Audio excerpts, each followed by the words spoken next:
नमस्कार, मैं तेजपाल रावत हूँ। वित्त विभाग में वरिष्ठ शोध अधिकारी के पद पर कार्यरत हूँ। आज हमारा चर्चा का विषय है पंचायती राज संस्थाओं को केंद्रीय वित्त आयोग और राज्य वित्त आयोग के अंतर्गत जो अनुदान की धनराशि मिलती है उसका उपयोग किस प्रकार किया जाएगा और उसके दिशा निर्देश क्या हैं, इसके संबंध में हम संक्षिप्त चर्चा कर रहे हैं। हमारे राज्य में त्रिस्तरीय पंचायती राज संस्थाओं की व्यवस्था है, जिसमें नंबर 1 पर जिला पंचायत हैं, 2 पर क्षेत्र पंचायतें हैं और 3 पर ग्राम पंचायतें हैं। जिला पंचायतों की संख्या हमारे यहाँ 13 है और क्षेत्र पंचायतों की संख्या 95 है, जबकि ग्राम पंचायतों की संख्या 7,791 है। पंचायतों को अनुदान 2 प्रकार से प्राप्त होता है, एक तो राज्य वित्त आयोग से और एक केंद्रीय वित्त आयोग से। तो 2 प्रकार के अनुदान है, एक राज्य वित्त आयोग से और एक केंद्र वित्त आयोग से। भारत के संविधान 243 और म के अंतर्गत राज्य में प्रत्येक 5 साल की समाप्ति से पहले एक राज्य वित्त आयोग का गठन किया जाता है।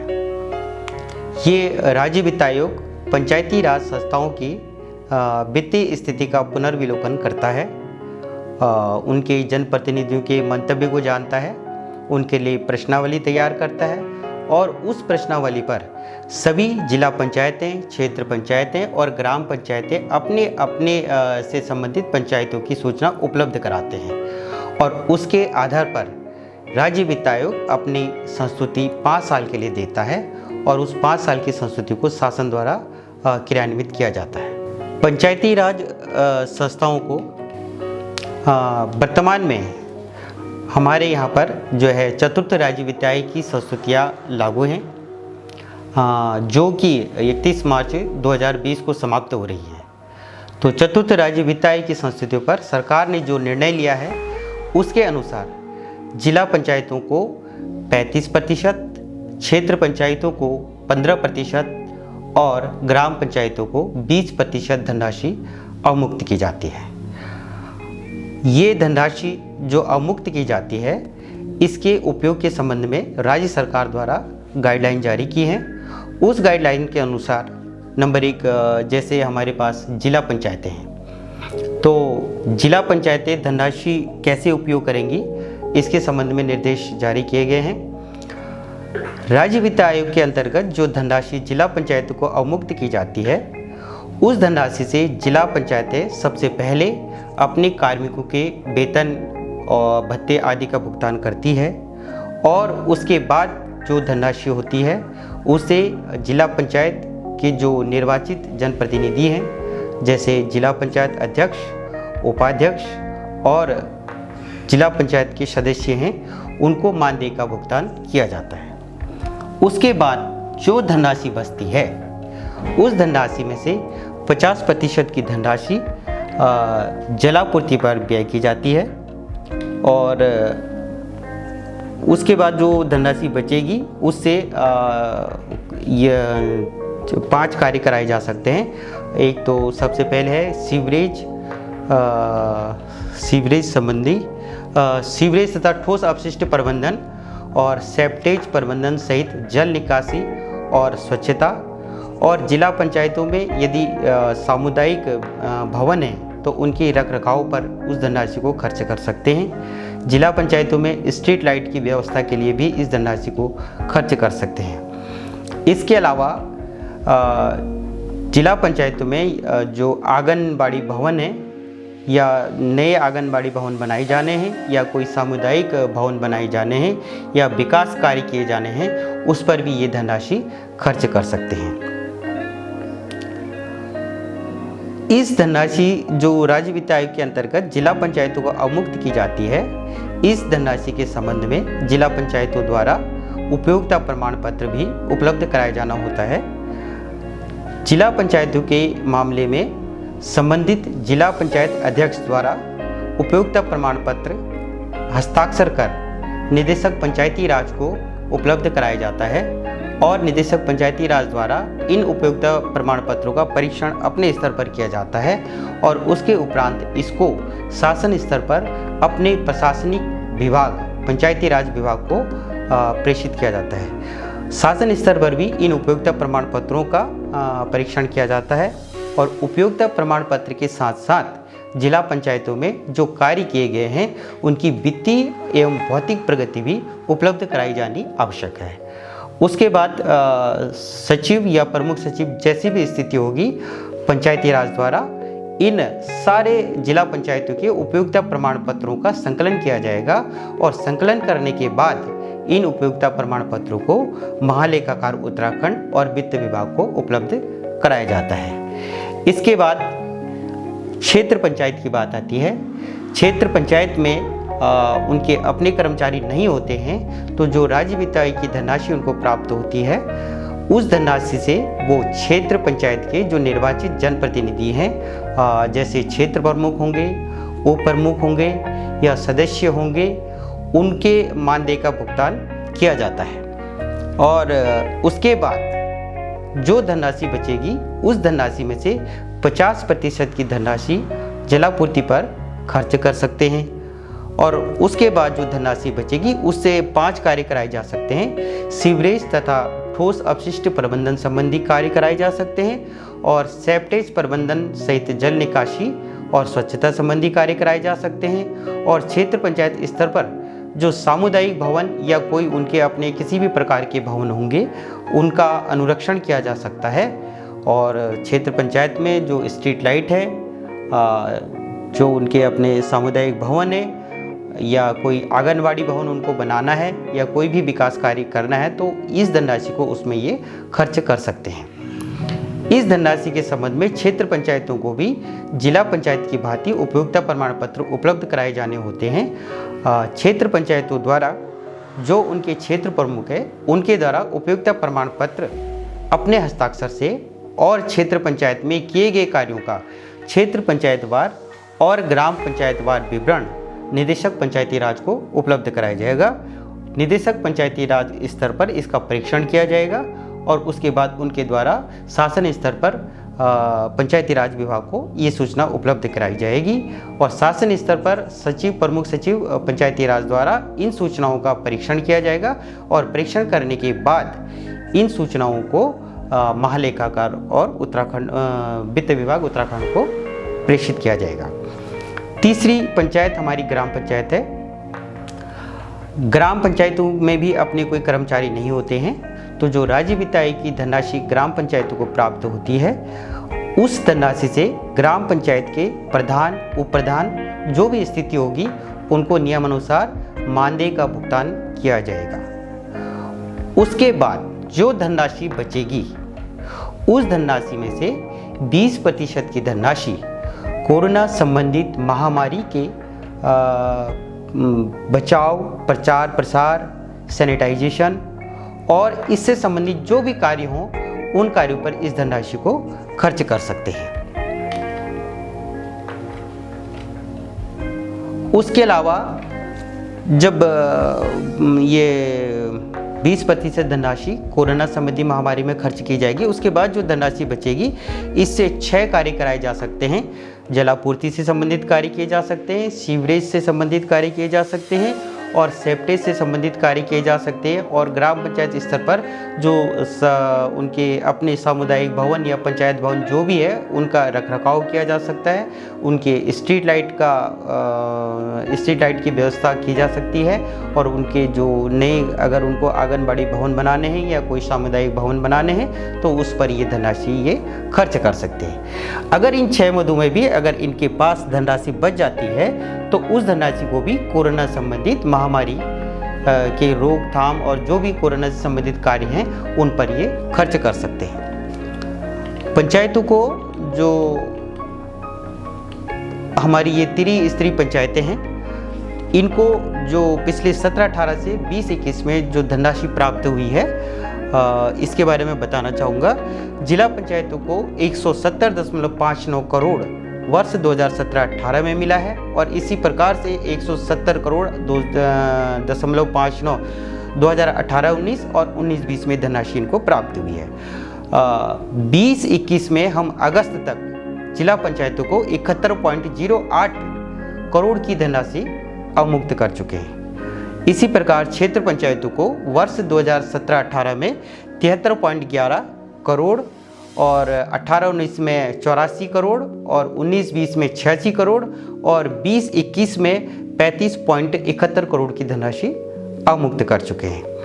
इसी प्रकार से ग्राम पंचायतों को वर्ष 2017-18 में 97.48 करोड़, 18-19 में 113 करोड़, 19-20 में लगभग 115 करोड़ और 20-21 में लगभग 47 करोड़ की धनराशि अवमुक्त कर चुके हैं। अभी तक जो हमने बताया है, राज्य वित्त आयोग की संस्तुति के अंतर्गत पंचायतों को जो धनराशि प्राप्त होती है उसके बारे में जो दिशा निर्देश और जो उपयुक्तता प्रमाण पत्र उपलब्ध कराए जाने हैं इसके संबंध में बताया था। अब जो पंचायतों को दूसरे प्रकार की धनराशि प्राप्त होती है, जैसे केंद्रीय वित्त आयोग की धनराशि, तो केंद्रीय वित्त आयोग जिस प्रकार से राज्य में प्रत्येक 5 वर्ष की अवधि में राज्य वित्त आयोग का गठन होता है, इसी प्रकार से केंद्र में भी प्रत्येक 5 वर्ष से पूर्व 2 साल 3 साल पहले ही जो है एक केंद्रीय वित्त आयोग का गठन किया जाता है। ये भारत के संविधान के अनुच्छेद 280 के उपखंड 1 के अंतर्गत किया जाता है। ये केंद्रीय वित्त आयोग स्थानीय निकायों, जिसमें हमारी शहरी स्थानीय निकाय, नगर निगम, नगर पालिका, नगर पंचायतें और पंचायती राज संस्थाएं, जिला पंचायत, क्षेत्र पंचायत और ग्राम पंचायतें हैं, इनके बारे में भी अपनी संस्तुति देता है। वर्ष 2020-21 से 15वें वित्त आयोग की संस्तुतियां लागू हो चुकी हैं। 15वें वित्त आयोग ने इस समय अपनी वर्ष 2020 के लिए 21 के लिए प्रथम रिपोर्ट प्रस्तुत की है और जो आगे के जो 5 सालों के लिए रिपोर्ट वो प्रस्तुत करेगी अक्टूबर 2020 के बाद। वर्ष 2020-21 में केंद्रीय वित्त आयोग ने पंचायती राज संस्थाओं के लिए कुल 574 करोड़ अनुदान की धनराशि संस्तुत की है। इस धनराशि को किस प्रकार से पंचायतों के त्रिस्तरीय पंचायतों के बीच कैसे बांटा जाएगा, इसके बारे में भी उन्होंने गाइडलाइन जारी की है। 14वें वित्त आयोग ने पहले ग्राम पंचायतों के लिए ही अनुदान की संस्तुति की थी और जिला पंचायत और क्षेत्र पंचायत को किसी प्रकार के अनुदान की संस्तुति नहीं की गई थी। लेकिन 15वें वित्त आयोग ने 14वें वित्त आयोग का अनुसरण नहीं किया। उन्होंने जिला पंचायत और क्षेत्र पंचायत को भी महत्व दिया, तो उन्होंने त्रिस्तरीय पंचायतों को भी धनराशि संस्तुत की है। तो उसमें जिला पंचायत, क्षेत्र पंचायत और ग्राम पंचायत तीनों स्तर की पंचायतें सम्मिलित हैं। आयोग ने जो गाइडलाइन की जारी किए हैं या आयोग ने जो अनुदान संस्तुत किया है, भारत सरकार ने एक्सेप्ट कर लिया है और भारत सरकार ने उसके बाद जो दिशा निर्देश जारी किए हैं उसके अनुसार तीनों स्तर की पंचायतों के बीच जो परस्पर धनराशि का वितरण होगा उसके बारे में राज्य सरकार अपने स्तर पर कार्य करेगी और यदि उनके पास जो है राज्य वित्त आयोग की कोई नवीनतम रिकमेंडेशन है तो उस हिसाब से वो पंचायतों को परस्पर अंश का निर्धारण करेगी और इस प्रकार से करेगी कि ग्राम पंचायतों को 70 से 85% के बीच धनराशि मिलनी चाहिए, क्षेत्र पंचायतों को 10 से 25% के बीच धनराशि प्राप्त होनी चाहिए और जिला पंचायतों को 5 से 15% के बीच धनराशि का आवंटन किया जाना चाहिए। तो इसके संबंध में चूँकि हमारे पास राज्य वित्त आयोग की जो संस्तुतियाँ थी या प्रतिवेदन था उसमें इस बैंड के अनुसार पंचायतों को धनराशि वितरण करने का कोई फॉर्मूला हमारे पास उपलब्ध नहीं था, तो हमने इसके संबंध में पंचायती राज विभाग से परामर्श किया और उनके परामर्श से निर्धारण किया कि जो आयोग ने जो बैंड बताए उस बैंड में किस प्रकार से पंचायती राज संस्थाओं का अंश परस्पर में निर्धारित किया जाएगा। तो जो केंद्रीय वित्त आयोग ने जो बैंड बताए थे तो उसने ग्राम पंचायतों के लिए 70 से 85% का बैंड निर्धारित किया था। तो इसके बीच में ग्राम पंचायतों का जो अंश निर्धारित किया गया है वो 75% अंश निर्धारित किया गया है और क्षेत्र पंचायतों के लिए 10 से 25% का बैंड निर्धारित किया गया था और इस बैंड के अंतर्गत क्षेत्र पंचायतों के लिए 10% अंश निर्धारित किया गया है। इसी प्रकार जिला पंचायतों के लिए 5 से 15% का बैंड निर्धारित किया गया था और जिला पंचायतों के लिए 15% का अंश निर्धारित किया गया है। 15वें वित्त आयोग ने जो 574 करोड़ का अनुदान प्रस्तुत किया है वो 2 प्रकार के कार्यों के लिए किया गया है। एक अनुदान है अनटाइड ग्रांट और एक है टाइड ग्रांट। अनटाइड ग्रांट क्या है? अनटाइड ग्रांट के अंतर्गत जो धनराशि प्राप्त होगी उस धनराशि को संबंधित जिला पंचायत हो या क्षेत्र पंचायत हो या ग्राम पंचायत हो, उसको वेतन भत्ते और स्थापना से संबंधित जो भी मद होंगे उस पर खर्च नहीं कर सकेगी, बल्कि ये पंचायतें ये देखेंगी कि उनकी स्थान विशिष्ट आवश्यकताएं क्या हैं, उनकी प्राथमिकताएं क्या हैं, तो उस पर ये धनराशि खर्च कर सकती हैं। तो अनटाइड ग्रांट जो है वो बिना शर्त अनुदान है, केवल वेतन भत्ते और स्थापना से संबंधित मदों में इस धनराशि को खर्च नहीं कर सकते हैं और अपनी आवश्यकता के अनुसार स्थान विशिष्टता के अनुरूप जो है इस धनराशि को वो खर्च कर सकते हैं। अब इसमें दूसरा ग्रांट आया टाइड ग्रांट। टाइड ग्रांट मतलब ऐसा अनुदान जिसमेम कुछ प्रतिबंध हैं और उस प्रतिबंध के ही अंतर्गत इस धनराशि को खर्च कर सकते हैं। तो जो 574 करोड़ की धनराशि केंद्रीय वित्त आयोग ने संस्तुत की है, उस धनराशि को 50-50% 2 भागों में बांटा जाएगा। तो जो 50% धनराशि होगी वो अनटाइड ग्रांट अर्थात बिना शर्त अनुदान और 50% धनराशि सशर्त अनुदान यानी टाइड ग्रांट के लिए होगी। जो टाइड ग्रांट है उस धनराशि से हम 2 कार्य कर सकते हैं। नंबर 1 है स्वच्छता और खुले में शौच मुक्त की स्थिति को कायम रखने के लिए, और दूसरा जो है पेयजल की आपूर्ति, वर्षा जल का संचयन और जल पुनर्चक्रण के लिए हम इस धनराशि का उपयोग कर सकते हैं। तो जो टाइड ग्रांट के अंतर्गत जो 50% धनराशि होगी उस 50% को भी आधा आधा कर दिया जाएगा।